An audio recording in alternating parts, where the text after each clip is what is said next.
There are countless books, white papers, blog posts, workshops, and TED Talks about building a community, all offering complex models and guidelines.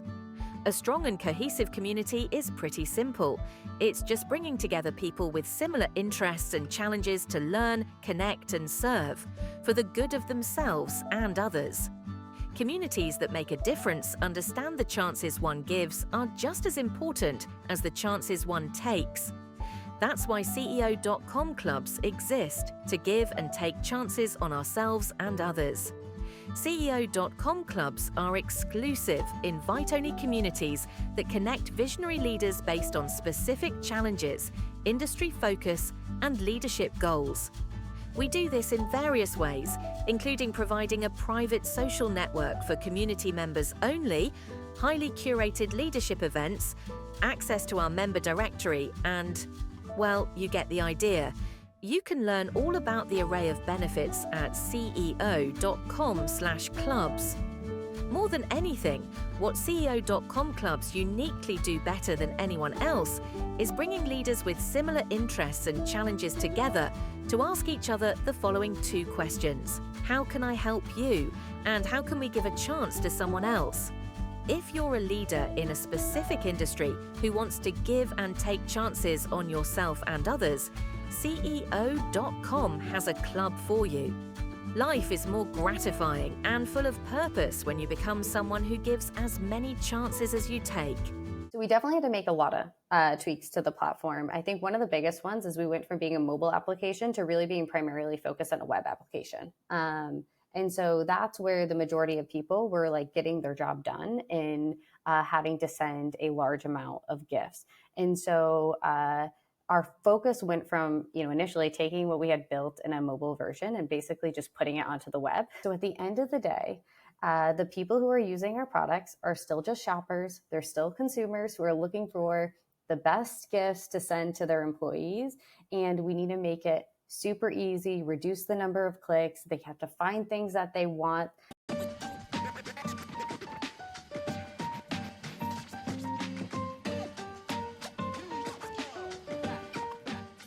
Katy, thank you so much for coming on the show. You are leading an incredible company, a really interesting company, a very innovative company around gifting called Goody. Tell us about it and how you became CEO. Yeah, absolutely. Well, happy to be here, Clint. So Goody, as you mentioned, is a gifting platform. We actually started off as a consumer product. So when we first launched, it was heat of COVID.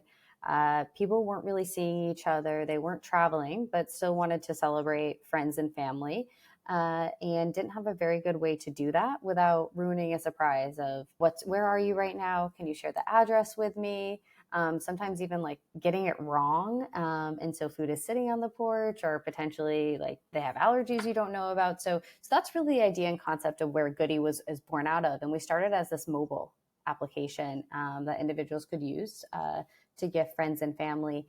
And I think like any good tech product, you put it in the world thinking it's going to be used in one way, and then your users actually show you what they want to do with your product. I think as a good leader, then my job is to listen to what our customers and users are saying. And what we saw was that actually people needed it for the workplace. And our individuals who are spending the most money, coming back most frequently, were doing it for a work use case. So we pivoted to serving our B2B community in 2021. And while that's important or relevant to my story of becoming the CEO, when I joined Goody, came in as a head of sales position, with the focus of becoming, with helping us move from this consumer to B2B. And as we continue to build, we saw there was more and more opportunity in that business, and it was becoming a bigger chunk of our revenue and really became the dominating strategy of the company.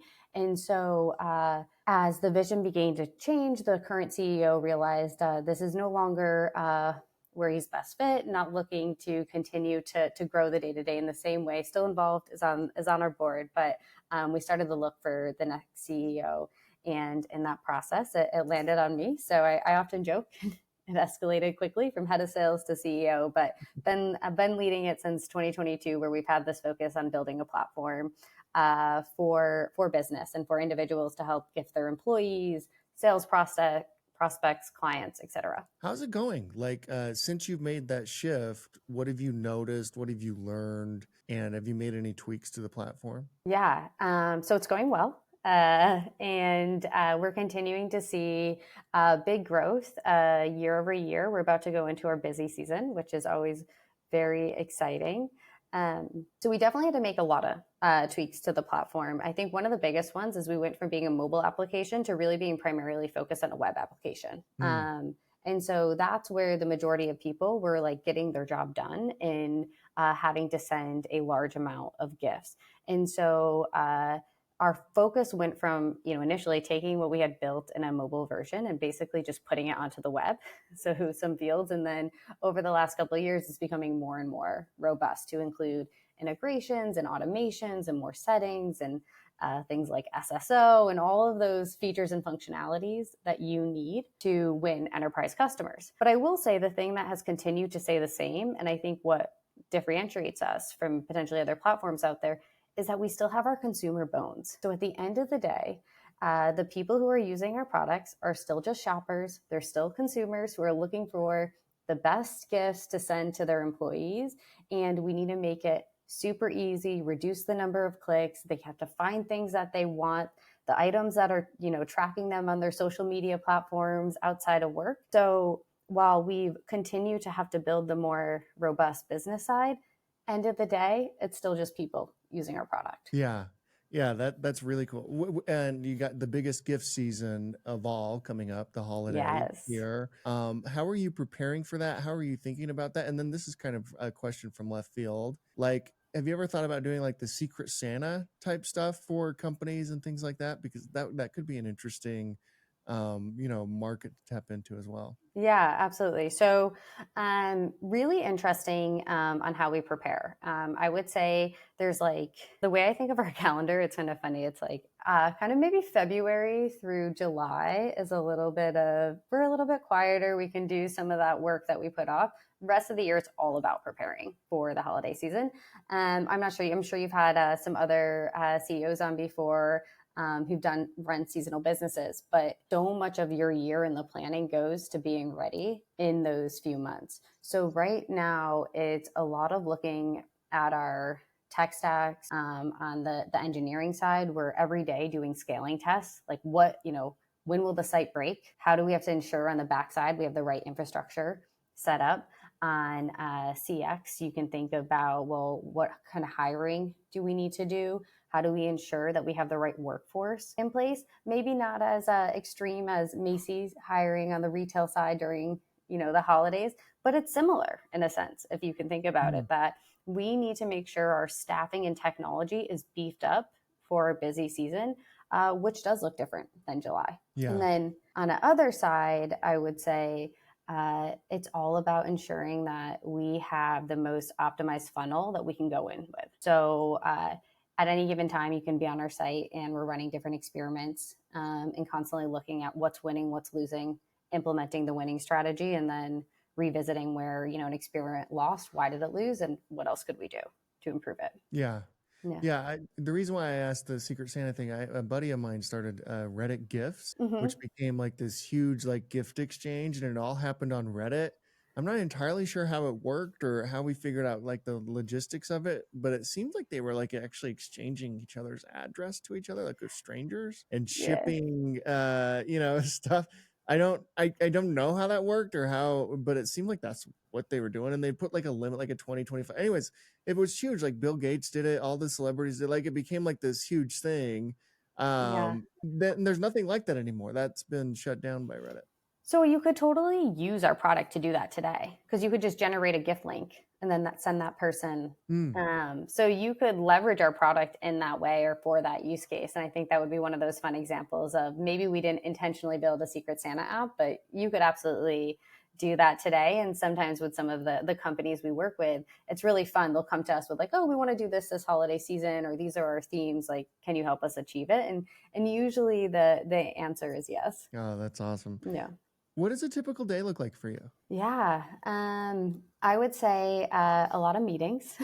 I think in running the business, it's making sure I'm in touch with all different like department heads, what's happening, what's top of mind for them. Spending some time with product and engineering.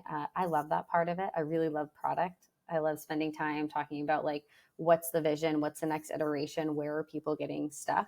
Something that I do constantly every day as well, and it can either be like on a walk after work, as I'm heading to the gym or something like that, is listening to gong calls. So gong, I would say, is typically not a tool that small companies will invest in because it is like a fairly expensive item in the tech tool stack. But my recommendation to any like leader or CEO, it's totally worth it.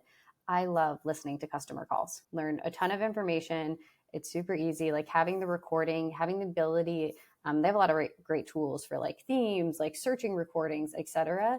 Has really helped us in developing product. How are you thinking about AI, and how is that going to play a role in the product you're building and the future of even just like gift exchanges? It's kind of interesting. I think there's like two ways that I would say most like leaders are thinking about AI.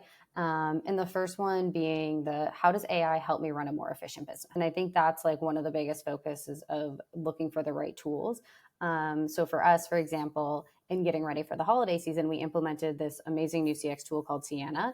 And it's probably some of the best customer AI support I've seen. And it really helps us answer a lot more of our customers quickly going into the busy season.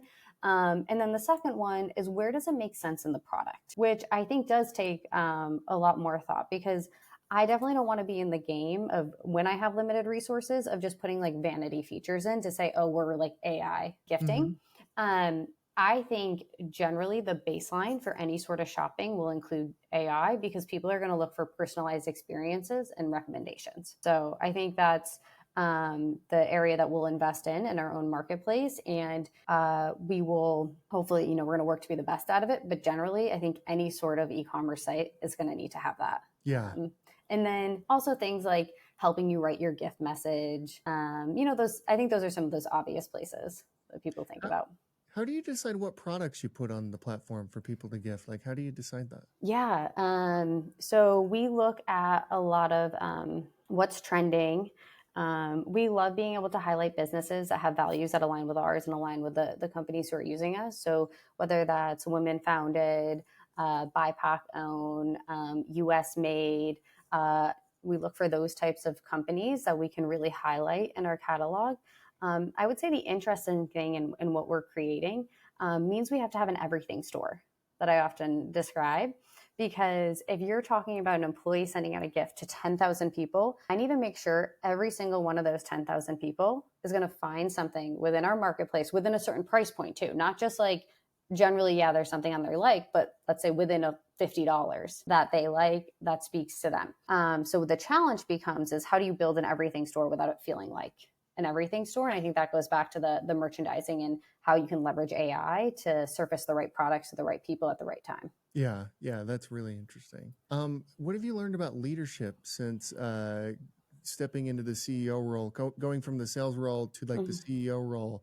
What have you learned about that, and what lessons would you have for our audience? Yeah, I'm a very hands-on leader. I've actually, if people tend to, maybe if someone's listening to this podcast, then they're probably someone who also is just like keeping up with general leadership news. There's been a lot of talk recently about founder mode and how often people were given the advice of just hire the right people and then trust them to do the work. I think that's sound advice and like very true and has allowed us to grow in that. I come from a sales background. I'm not an expert in SEM. I'm not an expert in engineering. I do need to truly trust my leaders in those channels, but that doesn't mean I can't be hands off or can't learn enough to be at least part of the conversations, understand building. And so particularly when you're a smaller size, but even as you scale, like prioritize the time to like go deep into the most important areas of your business so you have a good grasp of what's going on.